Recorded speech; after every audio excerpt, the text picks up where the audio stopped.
The grand throne room of the Zephyrian Empire stretched before Captain Marcus Kane like a cathedral of alien magnificence. Crystalline pillars soared toward a ceiling that seemed to capture starlight itself, while holographic displays showed the vast reaches of space that bowed to Zephyrian rule. Marcus stood in shackles of energy that hummed with power, his weathered human face calm despite the predicament. Princess Lirelai of House Veltar descended the steps of the royal dais with the grace of someone born to command galaxies. Her violet skin shimmered with natural luminescence, and her forearms moved in perfect coordination as she adjusted the flowing robes that marked her royal status. Her large, multifaceted eyes fixed on the human prisoner with undisguised contempt. "So this is the great human warrior we've heard whispers about," she said, her voice carrying the musical quality typical of her species. "The one who supposedly carved through 3 of our battle fleets single-handedly." She circled him slowly, her footsteps echoing in the vast chamber. "You look rather ordinary for someone with such an inflated reputation." Marcus remained silent, his gray eyes tracking her movement but showing no fear. At 45, he had seen too much combat to be intimidated by royal posturing, even from an alien princess who could probably crush him with her mind if she chose to. "Tell me, human," Lirelai continued, stopping directly in front of him, "what makes your species think they can challenge the might of an empire that has ruled this sector for 10,000 years? Your ships are primitive, your weapons are crude, your lifespans are laughably short." She leaned closer, her alien features twisted in disdain. "Yet here you stand, having somehow destroyed 3 Imperial dreadnoughts. How?" The massive doors at the far end of the throne room slid open with a sound like distant thunder. Empress Zalnara entered with the measured pace of absolute authority. Where her daughter was young and fiery, the Empress radiated the cold power of someone who had ruled for centuries. Her own violet skin bore the intricate scarification that marked her as a veteran of the Great Wars, and her 6 arms moved with the precision of someone accustomed to making decisions that affected trillions of lives. "Lirelai," the Empress said, her voice carrying easily across the vast space, "step away from the prisoner." The princess turned, surprise flickering across her alien features. "Mother, I was merely interrogating this human before we execute him for his crimes against the Empire." "Were you?" Zalnara approached slowly, her multiple eyes fixed on Marcus with an expression that was difficult to read. "And what exactly do you know of his crimes?" "He destroyed 3 of our dreadnoughts." Lirelai gestured dramatically toward Marcus. "He killed thousands of Imperial citizens. He defended a refugee convoy," the Empress interrupted quietly. "A convoy carrying civilians fleeing the Vorthon invasion. Civilians that included human families, yes, but also Zephyrian citizens from the outer colonies." Lirelai's expression shifted from confidence to confusion. I was told he was a terrorist. A human supremacist who—" "You were told what certain members of my court wanted you to believe." Zalnara stopped beside her daughter, one of her lower hands resting gently on Lirelai's shoulder. "The 3 ships he destroyed were commanded by Admiral Vexitar, who had orders to eliminate all witnesses to his illegal mining operations in neutral space. Operations that included forced labor camps." The princess stared at her mother, then at Marcus, who remained motionless in his energy bonds. "But why would they lie to me? Why would they want me to—" "Because they know that in 6 cycles when I step down you will inherit the throne, and they prefer a ruler they can manipulate." The Empress walked closer to Marcus, studying his face with an intensity that made the air in the room feel charged. "They thought if they could convince you to execute this man publicly, it would send a message that the new Empress would be their puppet." Marcus finally spoke, his voice rough from days of captivity but steady. "Your Majesty, your daughter has every right to hate me. My actions, however justified, did result in Zephyrian deaths. If my execution serves the greater good, silence." The word from Zalnara cut through the air like a blade. She continued to stare at him, and something in her expression made Lirelai step back involuntarily. "Remove his restraints. Mother, what are you— Remove them now." The energy shackles dissolved with a soft chime. Marcus rubbed his wrist but made no aggressive moves, watching the Empress with the wariness of a soldier who sensed a trap but couldn't identify its nature. Zalnara moved to stand directly in front of him, close enough that he could see his reflection in her multifaceted eyes. "Tell me, Captain Kane," she said softly. Do you remember a planet called Kepler 442b, a small world in what humans call the Goldilocks zone? Marcus went very still. Something in his expression shifted, and for the first time since entering the throne room, he looked genuinely shaken. How do you know about— It was 26 years ago, the Empress continued, her voice barely above a whisper. A scientific expedition. Joint research between the Zephyrian Institute and the Human Colonial Authority. You were security chief for the human contingent. Lyrelei looked between them, sensing undercurrents she didn't understand. Mother, what does this have to do with— The expedition was attacked by raiders, Zalnara said, still watching Marcus intently. Most of the team was killed, but not all. One of the Zephyrian scientists survived long enough to reach an escape pod, long enough to give birth before dying of her injuries. The blood drained from Marcus's face. Zelana? The pod was damaged. Its navigation systems were offline. It drifted for weeks before being found by a Zephyrian patrol. The Empress's voice carried a weight of old pain. By then the infant was barely alive. My sister's daughter, my niece.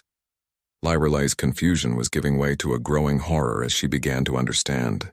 Mother, you don't mean— The child was brought to me, raised as my own daughter when Zelana's mate was declared legally dead along with the rest of the expedition. Zalnara's eyes never left Marcus's face. I named her Lyrelei, and I never told her the truth about her parentage because I believed her father had died on that planet. The silence in the throne room was deafening. Marcus stared at the alien princess he had been prepared to die fighting, seeing now the familiar angle of her jaw, the way she tilted her head when thinking, features that were alien but somehow achingly familiar. No, Lyrelei whispered, backing away from both of them. That's impossible. Humans and Zephyrians can't— Rarely, the Empress said.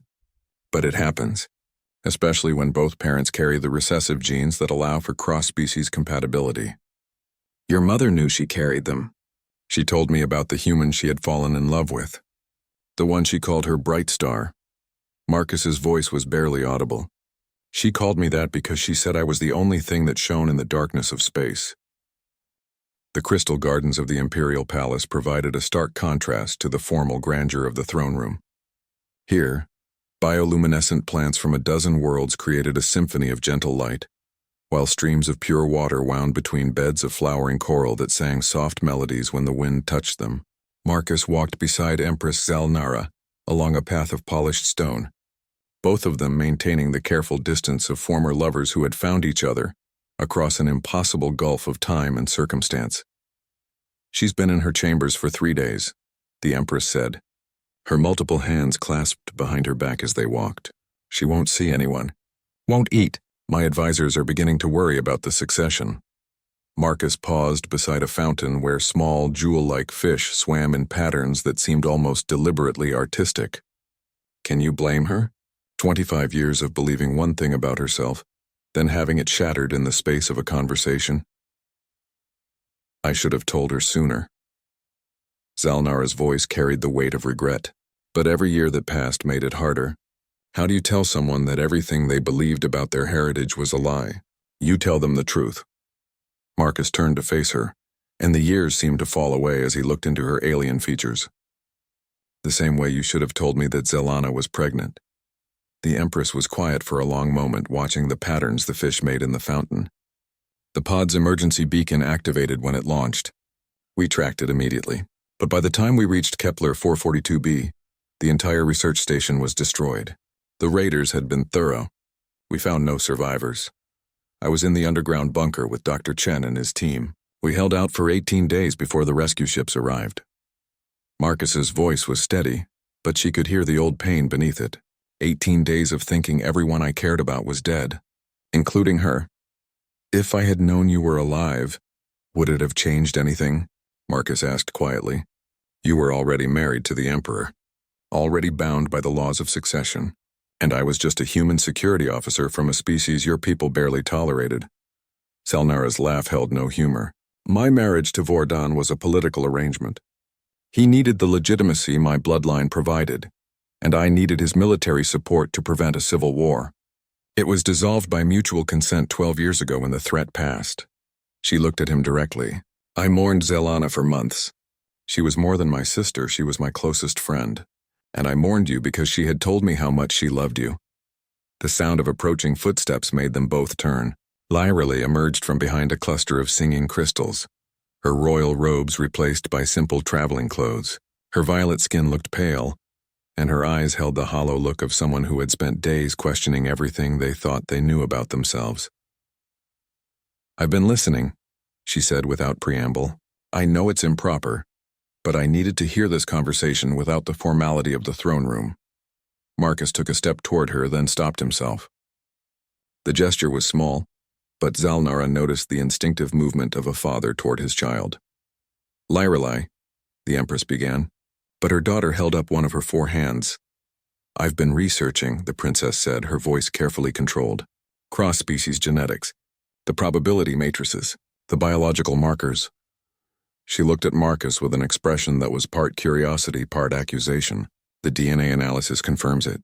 Half my genetic material comes from you." Marcus nodded slowly. "I'm sorry. For what?" The question came out sharper than Lyrili had intended. "For existing? For loving my mother? For not dying when you were supposed to? For not being there," Marcus said simply. "For not being the father you deserved. For letting you grow up thinking you were alone in the universe." "I wasn't alone." Lyrili's voice cracked slightly. "I had the best mother anyone could ask for. I had an empire that revered me. I had everything except the truth." The 3 of them stood in the soft light of the garden, each wrapped in their own thoughts. A messenger bird with feathers that shifted through the spectrum of visible light landed nearby, singing a complex melody that seemed to match the emotional undertones of the moment. "The Council of Lords is demanding a response to the fleet incident," Zalnara said finally. "Admiral Vextar's supporters are claiming you're a terrorist who must be tried for war crimes. They're using your presence here to undermine both my authority and Lyrili's claim to succession." "Then execute me," Marcus said matter-of-factly. "Make it public. Let them think they've won." "No." The word came from Lyrili with such force that both Marcus and the Empress turned to stare at her. "No, that's exactly what they want. They want you dead not because of justice, but because they're afraid of what you represent." "And what's that?" Marcus asked. "Proof that their version of Zephyrian superiority is a lie." Lyrili began to pace, her 4 arms moving expressively as she spoke. "For generations, they've taught that humans are inferior, primitive, incapable of true courage or honor. But you've proven otherwise, haven't you? You've shown that a human can fight as fiercely as any Zephyrian, that a human can love deeply enough to father children across species lines, that a human can be noble enough to offer his life to protect the peace." Marcus watched his daughter, and the words still felt strange in his mind, as she worked through the implications. The political ramifications of acknowledging our relationship would destroy their narrative completely, Lyrili finished. "They can't claim humans are inferior if the heir to the Empire is half-human. They can't maintain their racial hierarchies if the future Empress is living proof that their prejudices are baseless. Which is exactly why they'll fight this revelation with everything they have," Zalnara warned. "They'll claim it's impossible.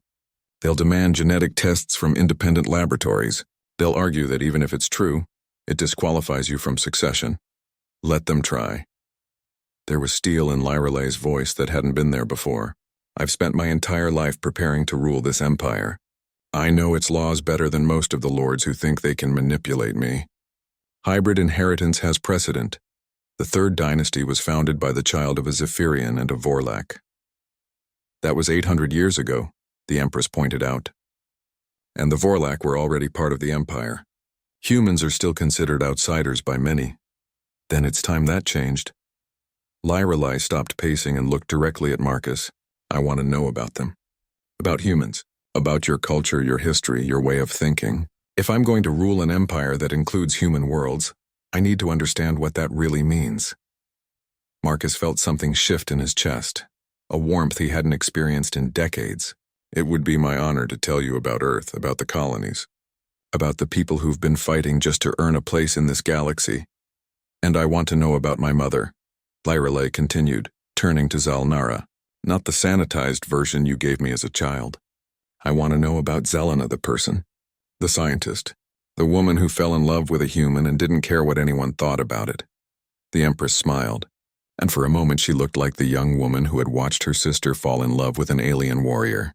She was brilliant, stubborn. She once spent 6 months developing a new form of stellar cartography just to prove that a rival researcher was wrong about the age of a particular star cluster. She glanced at Marcus.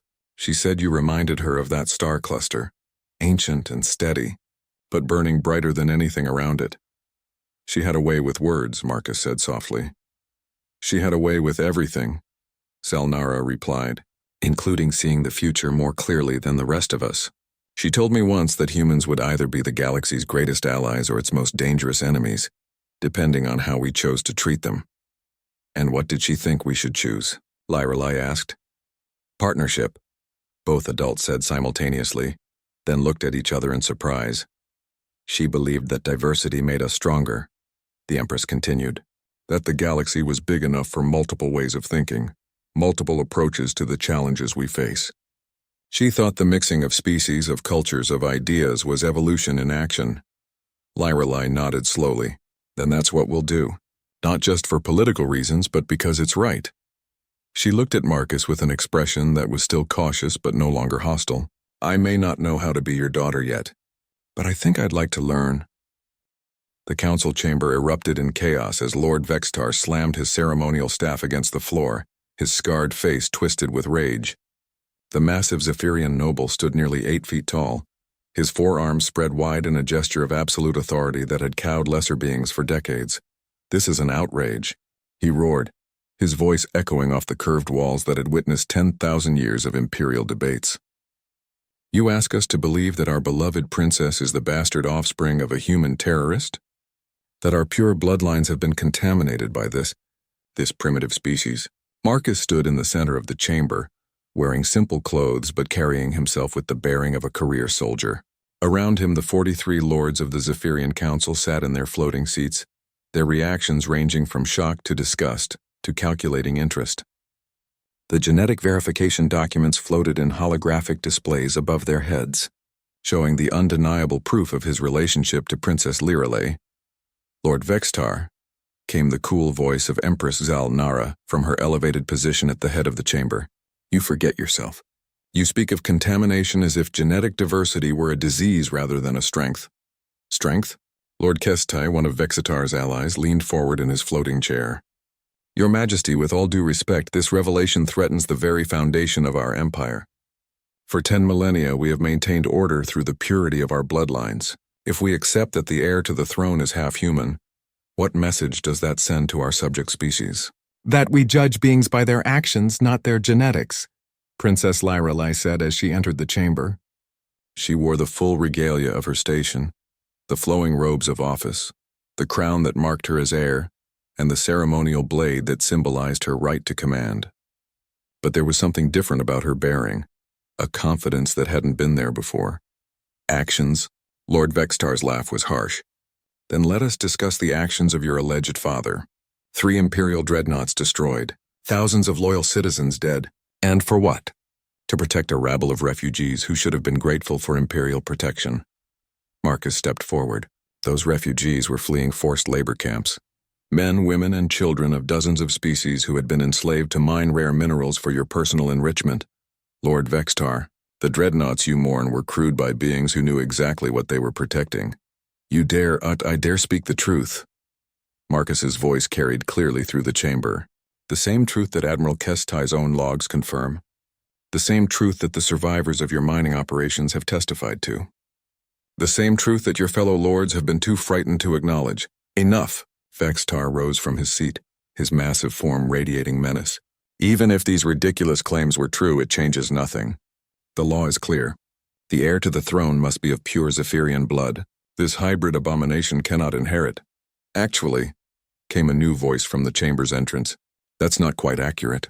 All heads turned as Lady Morana entered, her ancient form moving slowly but with unmistakable dignity. At over 600 years old, she was the eldest member of the council and its ultimate authority on imperial law. Her skin had faded to pale lavender with age, but her mind remained sharp as a blade. Lady Morana, the Empress said with genuine warmth, we are honored by your presence. As well you should be, the old lady replied with a slight smile. I've spent the last 3 days reviewing every legal precedent regarding succession law. Most illuminating. Lord Vextar's expression grew wary. My lady, surely you cannot support this madness. What I support, young Vextar, is accuracy.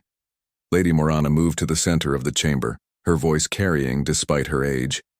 The law states that the heir must be of imperial blood, not pure Zephyrian blood. Imperial blood, a distinction that is allowed for the inclusion of 7 different species in our ruling house over the millennia, but humans were never part of the empire when those precedents were set, protested Lord Kestai. Irrelevant, Lady Morana replied crisply.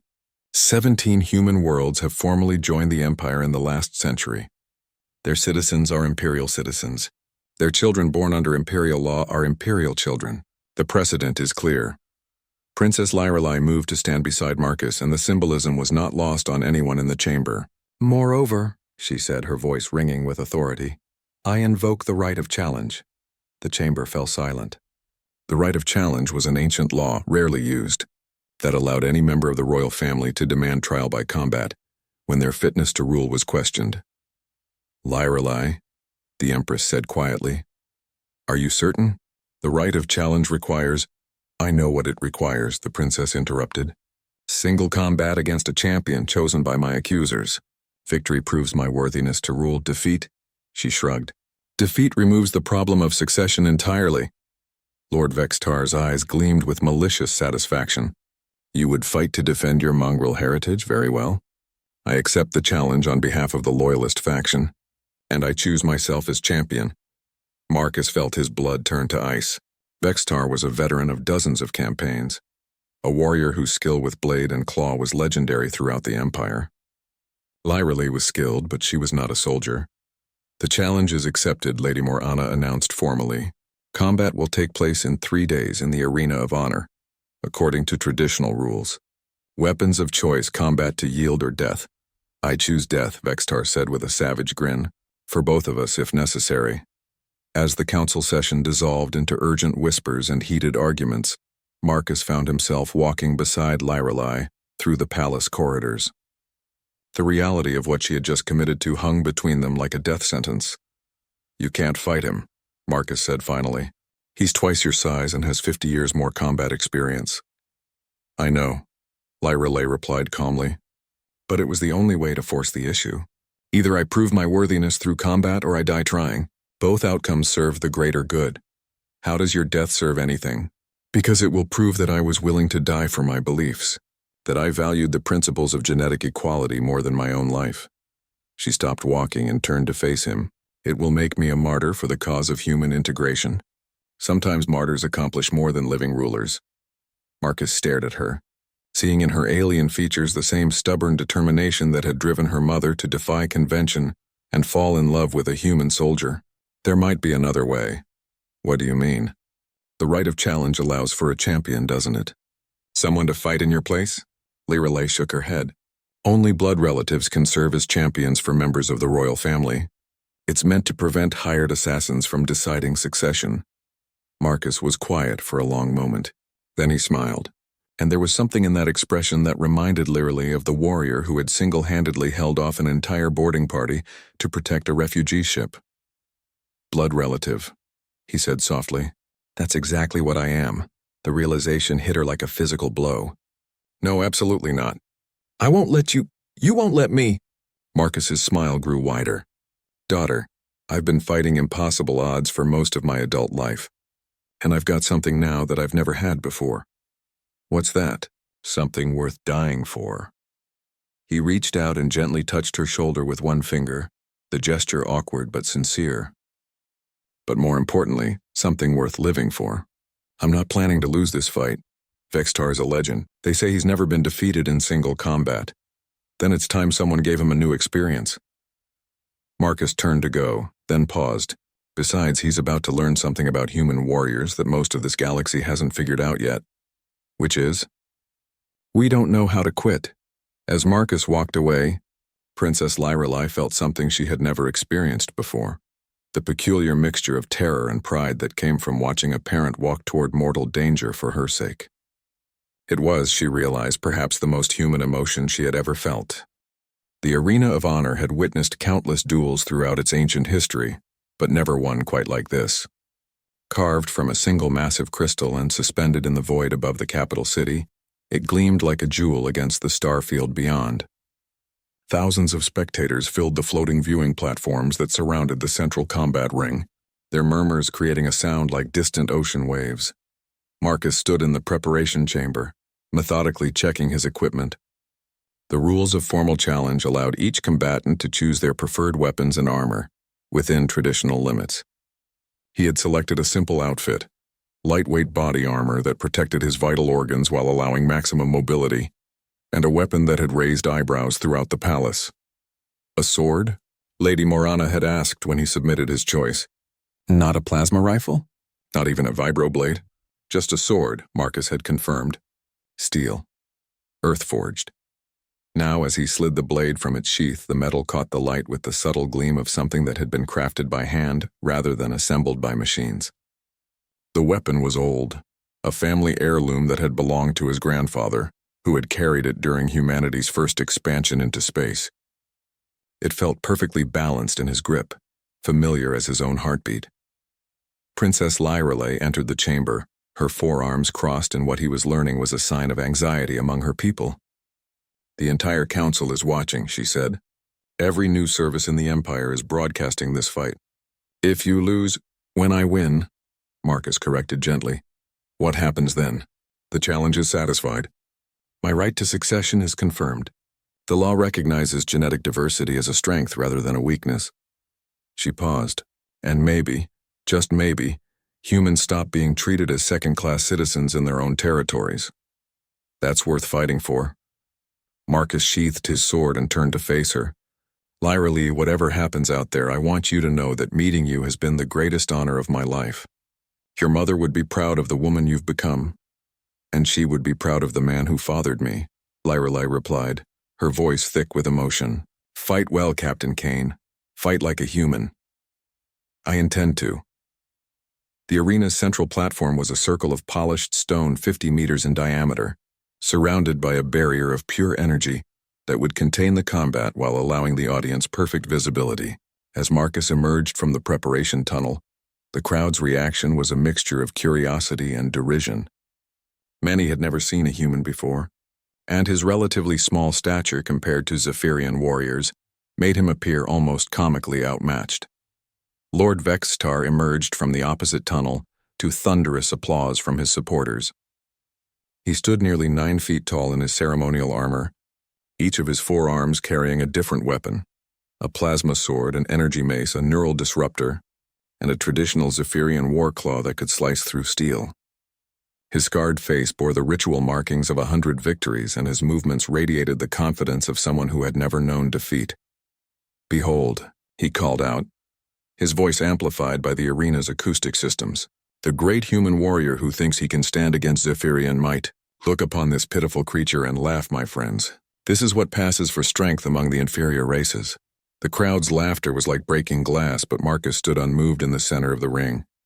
He had heard such taunts before, from alien pirates who thought humans were easy prey, from slavers who believed soft-looking beings made compliant workers, from a dozen different species who had learned too late that appearances could be deceiving.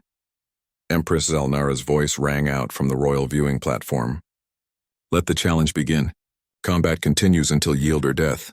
Vextar charged immediately, all 4 weapons moving in a whirlwind of steel and energy that would have overwhelmed most opponents in seconds. But Marcus was not most opponents. He had learned to fight not in training halls or ritual duels, but in the chaos of real combat, where survival depended on reading an enemy's intentions faster than they could execute them. The human warrior moved like flowing water, each step calculated to avoid the killing strikes while positioning himself for counterattacks. His single sword seemed almost insignificant against Vextar's arsenal, but it was always exactly where it needed to be, deflecting the plasma blade, redirecting the mace, keeping the warclaw at bay. Fight, you coward, Vextar roared as his initial assault failed to connect. Stand and face me like a warrior. I am fighting, Marcus replied calmly, ducking under a swing that would have taken his head off. You're just not used to opponents who think before they act. The crowd had gone quiet, their initial amusement replaced by growing amazement. This small human was not just surviving against Lord Vextar. He was making the legendary warrior look clumsy and brutish by comparison. Every attack was anticipated, every feint was ignored, every opening was exploited with surgical precision. Impossible, breathed Lord Kessitai from his viewing position. Vextar has never fought a human, Empress Zelnara finished softly. He's learning the difference between ceremonial combat and actual warfare. In the arena, Vexitar's frustration was mounting. His attacks were becoming wider, more aggressive, leaving larger gaps in his defense. Marcus began to press his advantage, his swordwork shifting from purely defensive to actively threatening. The steel blade found its way past armor joints, leaving shallow cuts that bled purple blood onto the crystal floor. "You fight without honor," Vextar snarled, switching tactics to try and grapple with his smaller opponent. "This is not how warriors conduct themselves." "No," Marcus agreed, sliding away from the grappling attempt and opening a deeper cut across Vextar's sword arm. "This is how soldiers conduct themselves. There's a difference." The distinction was becoming clear to everyone watching. Vextar fought like a nobleman engaging in a ritual designed to display prowess and intimidate enemies. Marcus fought like someone whose life depended on ending the threat as quickly and efficiently as possible. There was no wasted motion, no dramatic flourishes, no consideration for anything except victory. "Your species fights like animals," Vextar gasped, his movements slowing as blood loss began to affect his coordination. "We fight like survivors," Marcus corrected. He was barely breathing hard, his sword still moving in precise arcs that kept his opponent at the perfect distance. "Your people have ruled this galaxy for so long that you've forgotten what real warfare looks like. You've turned combat into a dance, a performance. But war isn't a performance. It's a problem that needs solving." Princess Lyrily watched from the royal platform with growing amazement. This was her father. Not the broken prisoner who had been dragged before the throne, but the warrior who had carved a legend across 3 star systems.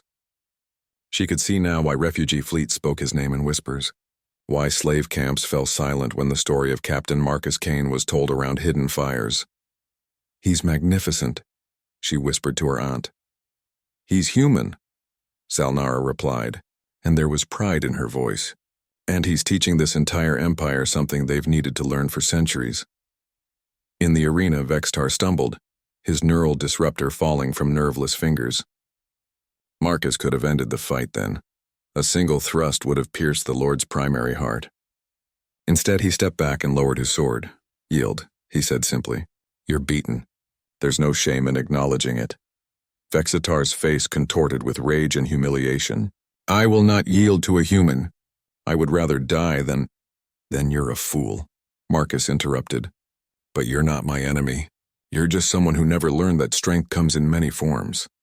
The crowd held its breath as Vextar struggled with his pride. Finally, his remaining weapons clattered to the floor.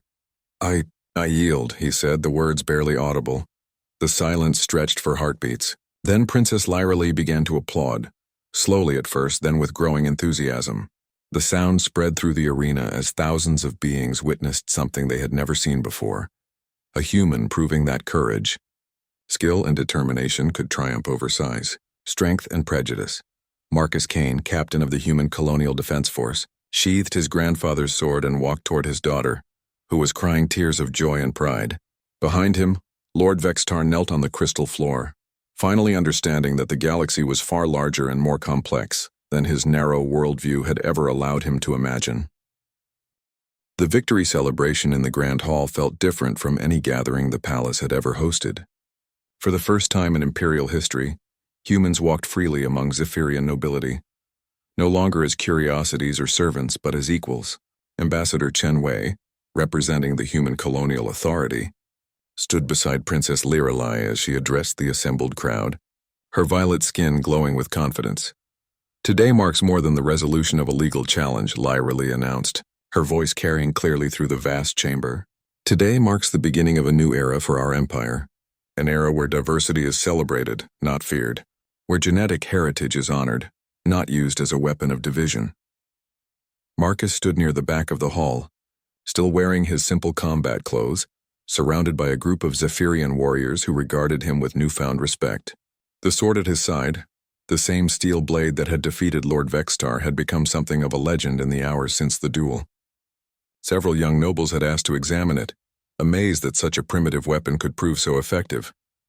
Captain Kane, came a familiar voice. Marcus turned to see Lord Vextar approaching, moving slowly due to his injuries but under his own power. The massive Zephyrian's expression was unreadable. Lord Vextar, Marcus replied carefully. How are your wounds? Healing. As is my pride, though that may take longer. Vextar stopped a respectful distance away. I owe you an apology, Captain.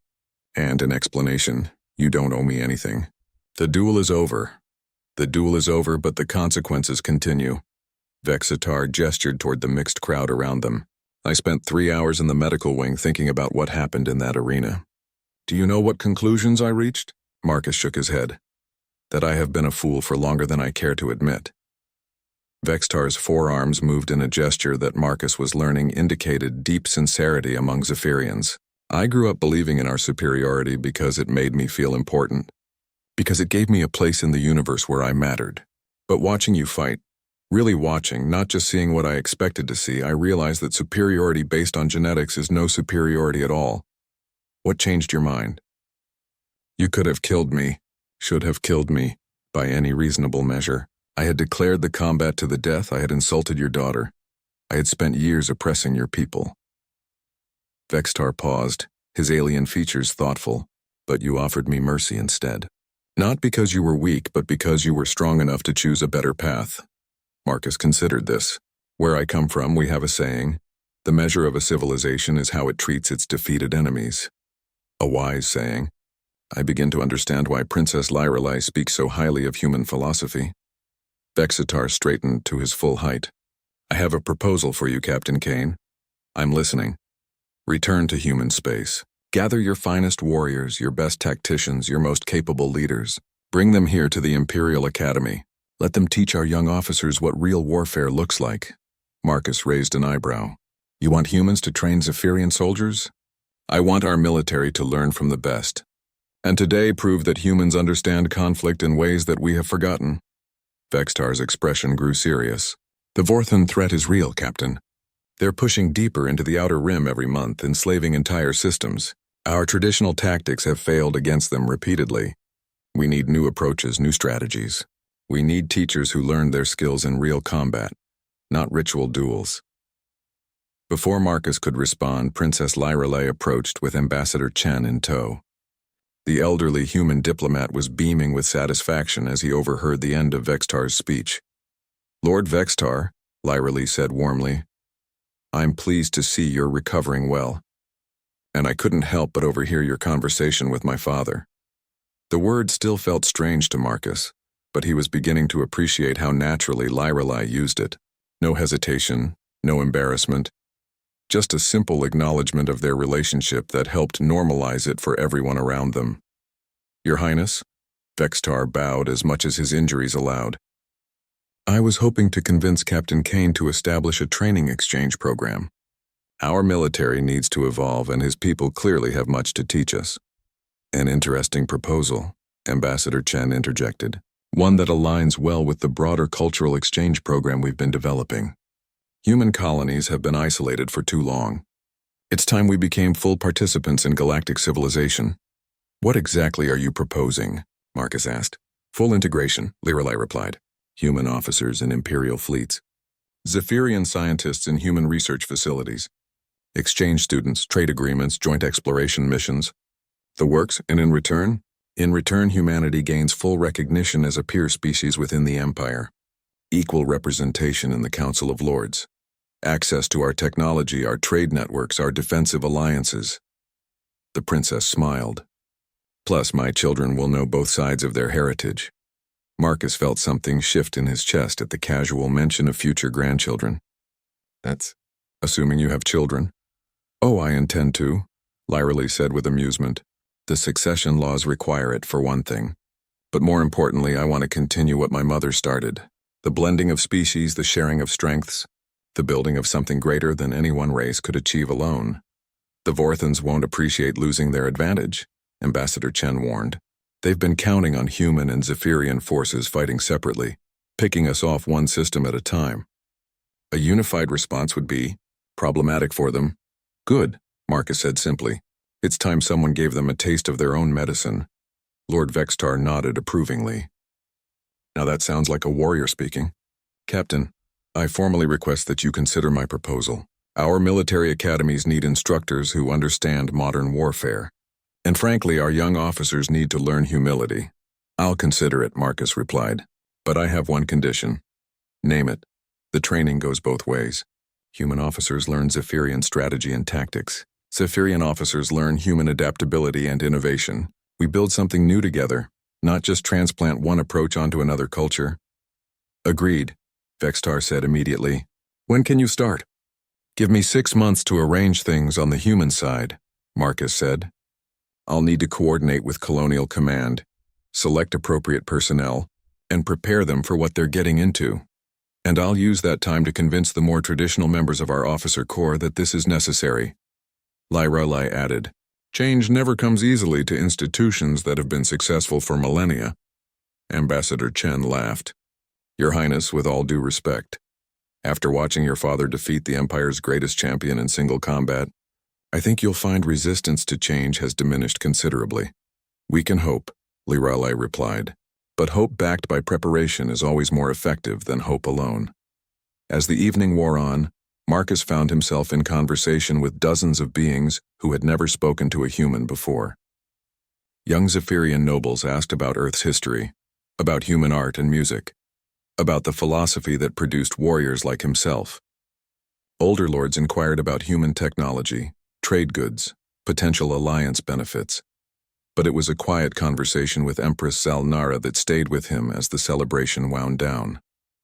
They stood together on a balcony overlooking the city, watching the lights of 1,000,000 beings going about their lives below. Zelana would be proud, the Empress said softly, of you, of Liralai, of what this has become. I hope so, Marcus replied.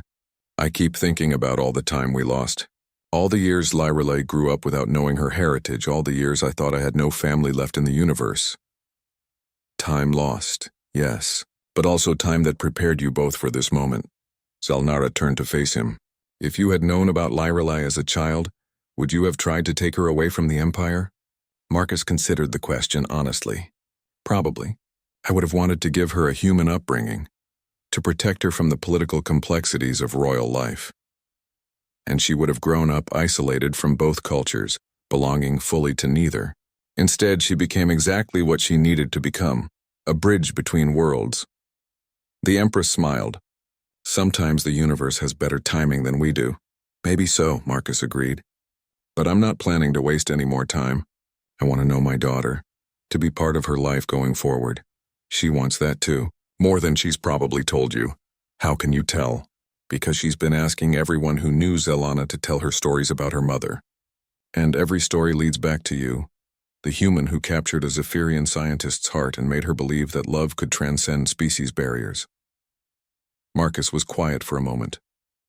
I'm going to accept Vextar's offer, not just because it's good policy, but because it means I can be here, close to Lyrali, close to you. Is that wise?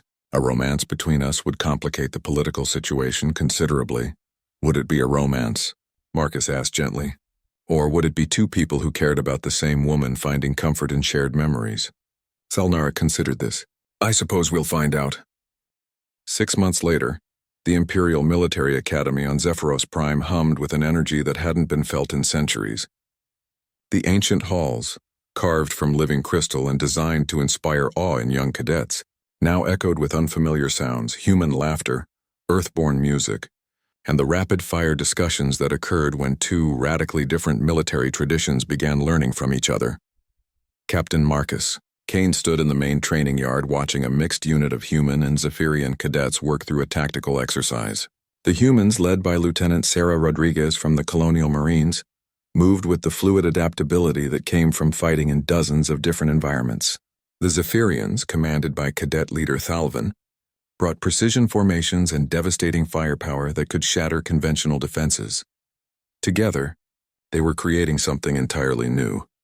They're magnificent, Princess Lyrale said, joining him at the observation platform. She now held the title of regent, having formally begun her transition to eventual rule. The role suited her. She had thrown herself into the complexities of governance with the same determination she had shown in accepting her human heritage. They're learning. Marcus corrected. Both sides. Watch Rodriguez there. She's adapting Zephyrian shield wall tactics for urban combat. And see how Thalvin is incorporating human small unit infiltration techniques into their assault patterns. The instructors say this class will graduate as the most versatile officers in Imperial history. Lyrelai observed. Lords who opposed the integration program 6 months ago are now demanding that their children be admitted to the mixed units. Including Lord Vextar? Especially Lord Vextar. He's requested that his eldest son be assigned to Lieutenant Rodriguez's advanced tactics course. Lyrelai smiled. He says if his heir is going to be a military officer, he should learn from the best. The evolution of Vextar from bitter opponent to enthusiastic supporter had been one of the most surprising developments of the past months. The former champion had thrown himself into studying human military history with the obsession of a scholar, and his insights into how traditional Zephyrian strengths could complement human innovation had proved invaluable. Speaking of learning, Lyrelai continued, I have news that might interest you. The Vorthan situation has developed complications. Marcus turned his full attention to her. The Vorthan Empire had been the shadow hanging over all their integration efforts, a militaristic species that had been systematically conquering the outer rim systems, while the major powers were distracted by their own conflicts. What kind of complications? They've accelerated their expansion. Intelligence reports suggest they're preparing for a major offensive against both human and Zephyrian territories simultaneously. Lyrelai's expression grew serious. They seem to believe that our alliance is merely ceremonial, that we won't actually coordinate our defenses when tested. Are they right? That depends entirely on you, came a new voice. Admiral Kessity approached from the Academy's main building, his forearms carrying a collection of tactical displays. The former opponent of human integration had become one of its strongest supporters after seeing the results of the mixed training programs. Admiral, Marcus acknowledged. What's the situation? 47 Vorthan battle groups massing at the edge of the neutral zone. Our intelligence estimates they'll move within the month, striking at least 6 systems simultaneously. Kessity activated his displays, showing a 3-dimensional map of local space. Here, and here, 3 human colonies. Here, and here, Zephyrian frontier worlds. Marcus studied the tactical situation with the eye of someone who had spent decades reading enemy intentions. Classic pincer movement. They hit both sides simultaneously, prevent us from supporting each other, then roll up whichever defense collapses first. Exactly, Lyrelai confirmed, but they're basing their strategy on our historical response patterns.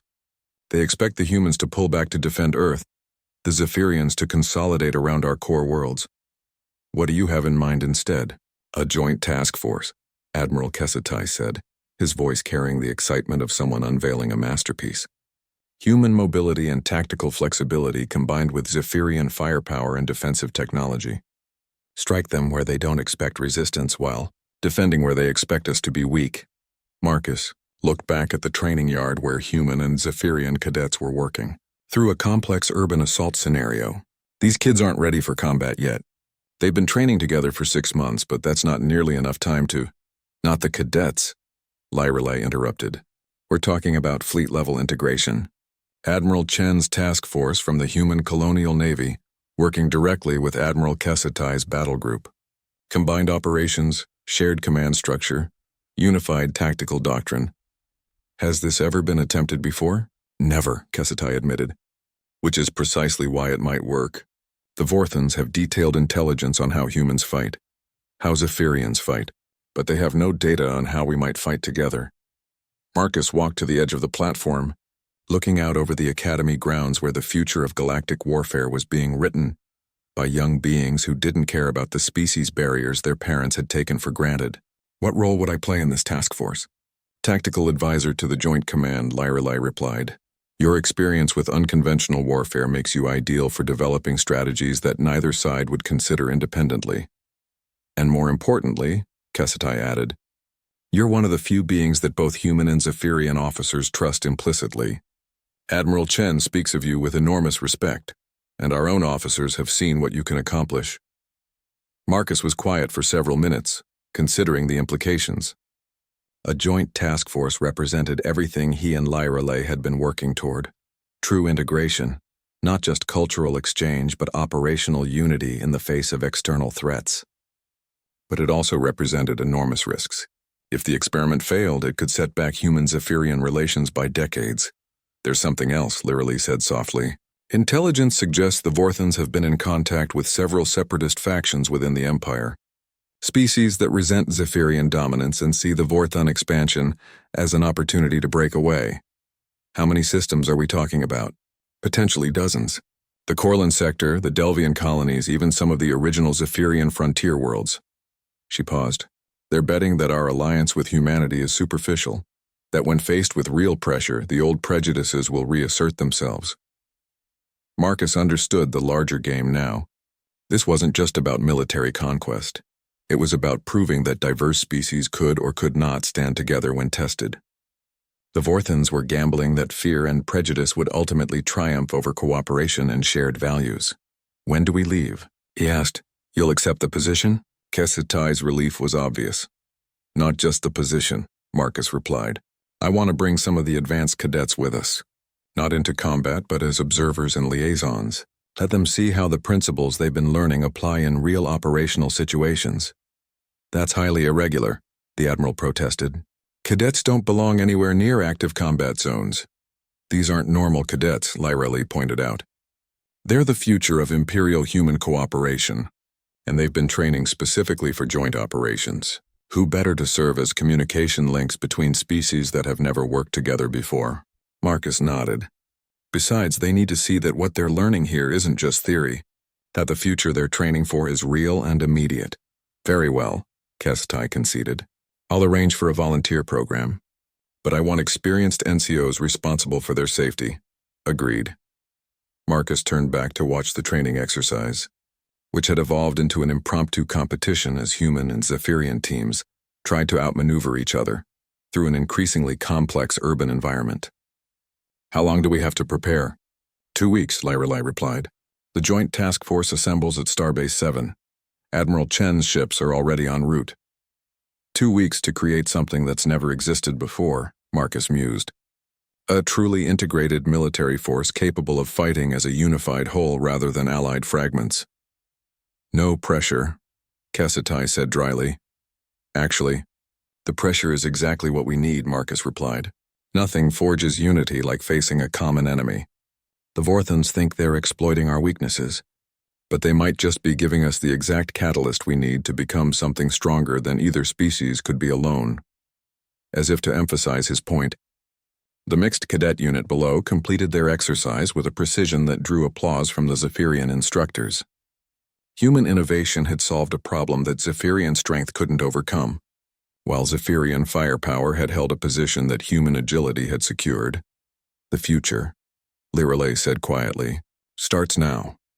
Marcus Kane, looking at his daughter who would soon rule an empire where humans and Zephyrians stood as equals, felt a familiar sensation, the calm certainty that came before walking into combat for a cause worth dying for.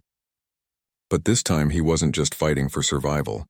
He was fighting for the dream that his lost love Zelana had died believing in, a galaxy where diversity was strength. The bridge of the UES Defiance had been reconfigured to accommodate both human and Zephyrian command protocols, creating a space that looked like no warship in galactic history. Human tactical displays integrated seamlessly with Zephyrian holographic systems, while officers from both species worked side by side at stations designed for maximum efficiency, rather than species comfort.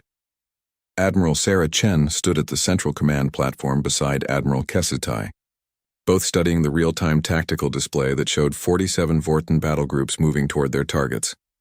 The enemy formation was a masterpiece of conventional strategy, overwhelming force applied, simultaneously at multiple points to prevent coordinated resistance. They're not even trying to hide their approach, Admiral Chen observed. Complete confidence that we can't mount an effective joint response. Their arrogance will be their downfall, Kessetai replied, his forearms manipulating control interfaces with practiced ease. But they're not entirely wrong to be confident. This has never been attempted before. Marcus Kane stood at the tactical analysis station, surrounded by a mixed group of senior officers and the volunteer cadets who had requested to observe actual joint operations. The young beings, Human and Zephyrian alike watched with fascination as two species that had viewed each other as aliens just months ago now planned to fight as a unified force. Captain Kane, Admiral Chen called out, "What's your assessment of their formation?" Marcus studied the enemy positions for several minutes before responding. "Classic hammer and anvil strategy, but with a twist. They're counting on us to respond predictably.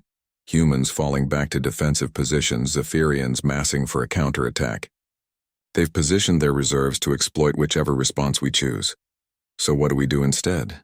We give them something they've never seen before." Marcus activated his own display, showing a proposed deployment that made several officers gasp. Instead of human ships supporting Zephyrian formations or vice versa, we create entirely new tactical units. Mixed squadrons where human mobility enables Zephyrian firepower, where Zephyrian defensive technology protects human strikecraft. Cadet Rodriguez, one of the volunteers from the academy, leaned forward with interest. "Sir, that would require perfect communication between species that use completely different combat doctrines." "Which is exactly why we brought you," Marcus replied with a slight smile. "You and your classmates have been training for this exact situation. You know both tactical languages, both ways of thinking about combat. You're our translation layer." Admiral Kesetai looked skeptical. "You want to use cadets as communication coordinators during active combat?" "I want to use the most qualified beings available for the job," Marcus corrected. "These cadets have spent 6 months learning to think in terms of integrated tactics. Most of our regular officers are still struggling with the concept." "The approach has merit," Admiral Chen conceded. "But the risk of failure is higher if we try to fight this battle with conventional thinking," Marcus interrupted. "The Vorthans have studied our traditional tactics for decades. They know exactly how to counter human mobility and Zephyrian firepower when they're used separately. What they don't know is how to handle them when they're used together." Princess Lyrelai's voice came through the communication system from the Imperial Command Center on Zephyros Prime. "Captain Kane, you have my authorization to proceed with unconventional tactics. The Empire stands behind whatever strategy you think will work. And you have backing from the Colonial Authority as well," Admiral Chen added. "We didn't come this far to play it safe." Marcus nodded, then turned to address both the bridge crew and the observing cadets. "Ladies, gentlemen, and beings of all species, we're about to make history. The next few hours will determine whether the galaxy moves toward cooperation or splinters into isolated territories ruled by fear." The first engagement came sooner than expected. Vortan scouts, probing for intelligence on the Joint Task Force's capabilities, encountered a mixed patrol squadron in the Kepler sector. The human corvette Relentless and the Zephyrian destroyer.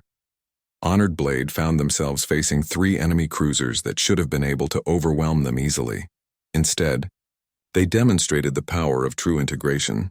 The Relentless used its superior speed and maneuverability to draw enemy fire while the Honored Blade positioned itself for optimal firing solutions. When the Zephyrian ship unleashed its devastating plasma arrays, the human corvette was already moving to exploit the gaps created by the barrage. The engagement lasted 17 minutes and ended with all 3 enemy ships disabled or destroyed. "Magnificent," Admiral Kesetai breathed as the battle reports came in. "The tactical efficiency is beyond anything either ship could have achieved independently." "That's just the beginning," Marcus replied. "Signal all units, implement Pattern Omega." Pattern Omega was the designation for the most ambitious tactical formation ever attempted in galactic warfare. Human and Zephyrian ships moved in perfect coordination, creating a network of overlapping fields of fire and mutual support that transformed individual vessels into components of a larger organism. Fast human ships provided reconnaissance and rapid response, while heavily armed Zephyrian vessels served as mobile fortresses around which the formation pivoted. The main Vorthan assault began 3 hours later. Exactly as their intelligence had predicted, 44 battle groups struck simultaneously at 6 different systems, expecting to find fragmented resistance and isolated defenders. Instead, they encountered something that violated every assumption they had made about human and Zephyrian military capabilities. "Enemy. Formation Delta 7 is reporting severe casualties," came the update from the communications station. "They've lost 16 ships to an integrated squadron that shouldn't even exist according to their tactical projections." Formation Gamma 3 is requesting immediate reinforcement, another officer reported. They're being systematically dismantled by coordinated human Zephyrian attacks. Marcus watched the overall tactical display with growing satisfaction. Each engagement was playing out exactly as he had hoped. Enemy forces configured to fight either humans or Zephyrians found themselves unable to cope with opponents who combined the strengths of both species while minimizing their individual weaknesses. "Sir," Cadet Thalvin called out from his communication station, "I'm receiving reports from the frontier systems. The separatist movements that the Vorthons were counting on, they're not materializing. Local populations are actually rallying to support the joint defense effort." "Why?" Admiral Chen asked. "Because they're seeing something they've never seen before," Marcus replied. "Proof that cooperation works. That different species can stand together against external threats. The Vorthons bet that fear would drive us apart, but they're seeing unity instead." The turning point came when the Vorthon Reserve Fleet, held back to exploit whatever weakness emerged in the Allied defense, found itself facing a phenomenon that their strategists had never considered possible. Human and Zephyrian ships moved as a single entity, each vessel's actions perfectly coordinated with its allies to create tactical effects that neither species could achieve alone. "Enemy fleet commander is requesting permission to withdraw," the communications officer reported, with barely concealed amazement. "They're claiming that continued engagement would constitute a massacre." Admiral Chen looked at Admiral Kesetai, who looked at Marcus. The moment stretched between them, the culmination of months of integration, years of preparation, and decades of slowly building trust between species that had once viewed each other as aliens. "Grant their request," Marcus said finally, "but make sure they understand why they're being allowed to leave." Admiral Chen opened a channel to the retreating Vorthon fleet. "Attention Vorthon commanders. Your withdrawal is accepted not as an act of mercy, but as a demonstration of strength. You came here expecting to exploit divisions between species. Instead, you found unity. The galaxy has changed, and any future aggression will be met with the same coordinated response you witnessed today." As the enemy fleet jumped to hyperspace, the bridge of the Defiance erupted in celebration. Human and Zephyrian officers embraced, their species' differences forgotten in the shared joy of victory. The cadet observers looked at each other with the dawning realization that they had witnessed the birth of something entirely new, a truly integrated military force that treated diversity as strength rather than weakness. "Status report from all sectors," Admiral Kestai called out once the celebration had died down. "All systems secured," came the coordinated response from multiple stations. "Enemy forces in full retreat. Minimal Allied casualties. Integration protocols performed flawlessly." Marcus Kane stood quietly in the midst of the celebration, thinking about the journey that had brought him to this moment. From a prisoner expecting execution to the architect of galactic cooperation, it seemed impossible, yet here he was, watching human and Zephyrian beings work together as naturally as if they had been born to the same species. "Captain Kane," Princess Lyrelai's voice came through the communication system, warm with pride and affection. "The Empire formally thanks you